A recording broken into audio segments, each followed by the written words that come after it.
На предстоящий сезон в услабинских электрических сетях запланированы ремонты трансформаторных подстанций и выключателей, а также замена опор и проводов на участках трасс воздушных линий с повышенной опасностью гололедообразования. Объем работ предстоит большой, но уже сейчас к этому готовы и сотрудники предприятия, и техника. Сейчас, как вы видите, происходят работы по капитальному ремонту на линии 10 киловольт. Линия называется ВЛ-10 киловольт Ивановский 5. Происходят работы по замене дефектных опор.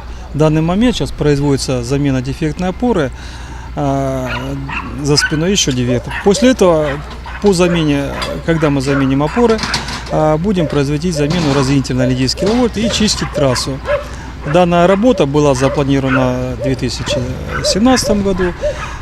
После производства данных работ мы обеспечим бесперебойное и качественное электроснабжение по данной линии. То есть происходит работа по улучшению качества оборудования наших линий. Мы работаем как на территории Маринского сельского поселения, на Владимировского сельского поселения, Тбилисского сельского поселения. Производим реконструкцию, замену линии 0,4 киловольт, замена ответвлений к домовладениям. Производим чистку трассы, дабы улучшить качество наших линий. Проведение ремонтных работ неизменно сопряжено с отключением электроэнергии, и иногда это вызывает непонимание со стороны населения.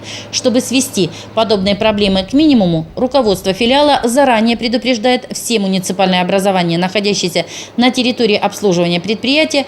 Одним словом, энергетики идут навстречу населению и надеются, что таким образом будет достигнуто взаимопонимание. Особое внимание в этом году будет уделено и расчистке линий от деревьев, угрожающих надежности электроснабжения. Наиболее обширный объем работ запланирован на линиях 35-110 киловольт.